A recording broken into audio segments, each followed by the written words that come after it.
plenty of stuff in there. I never even like touched even more.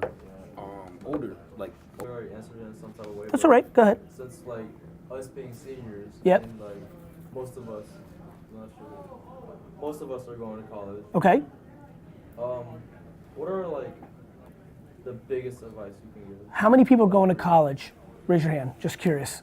How many of the people that are going to college are taking on debt? Like you're gonna have to take debt to go to college. Raise it. Who still has debt from college? That's my first piece of advice. This is real as fuck.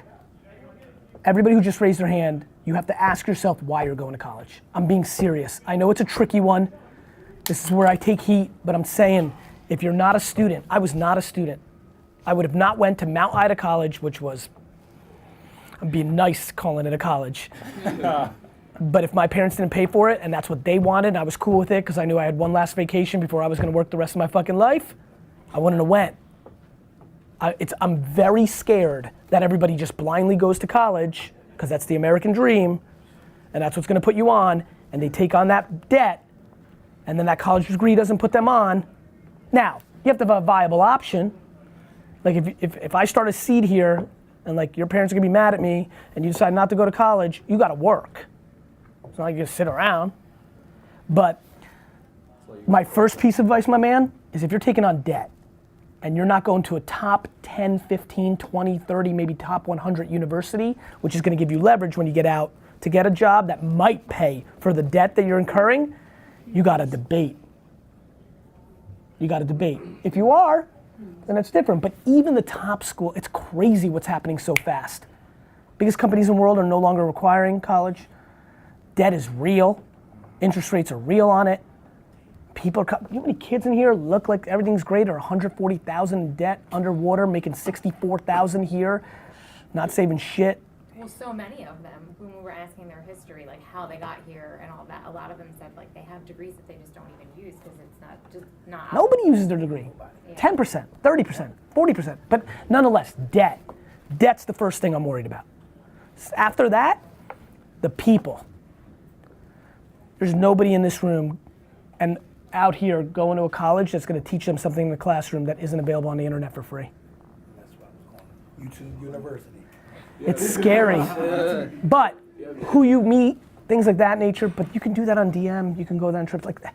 The people are the ROI, but the people you can get in real life too, without the debt.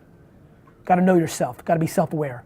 If you're not a real student, if you don't learn like that, just go in there because it's making your mom happy or you think it's the right thing to do. If you're taking on debt, you need to reset.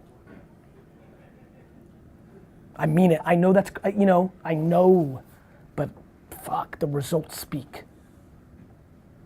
Explain the ROI for guys that don't understand.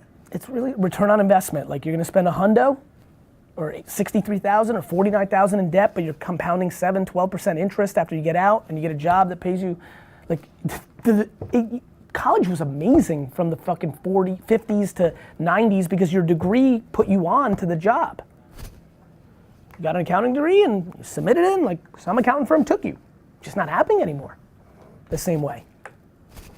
I don't know, that's bad if you're taking on debt. If you invest in something, all that time and money, and you come out the other end and it's not there for you, what? That's why I keep, you going to college? Stylist, you going to college?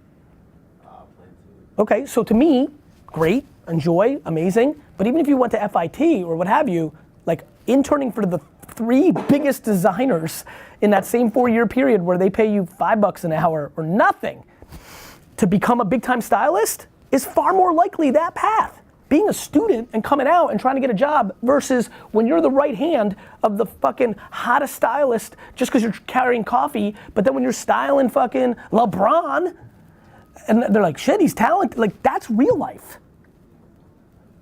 That's real life. So, self-awareness would be my first advice on college. Second, if you decide, if you listen, that's a big leap. If you've been on a course where like, again, cliche shit, you're gonna be the first one to ever go or this and that, I get it. It's a lot to like just give up on because it's been in your head the whole time. If you go, people. If you go, people. Hello, hello, hello, hello, hello, friends, different friends. My favorite thing I've talked about recently was I went to USC and spoke to them. I'm coming, Alex, I'm sorry. I spoke to the USC football team. I walked in and said, motherfuckers, you guys think you're special. You think you're cool. I go, 98% of you are not going in the league. This is it. This is the apex of your life. This is the coolest, best you'll ever be. And I go, and you're walking into class at USC with your fucking hoodie on and your Beats and talking to nobody. Meanwhile, everybody in your classroom is gonna run Hollywood in 5 years, 20 years. Wake the fuck up. And that's how I think about this. Like, every kid you don't know in school, you should know. People is the game. Especially in high school, everyone's just making fun of each other, trying to be cool, making fun of people that could put them on in 10 years. Everybody who made fun of me made a big fucking mistake. Hey, man, at least be cool in high school. Yeah.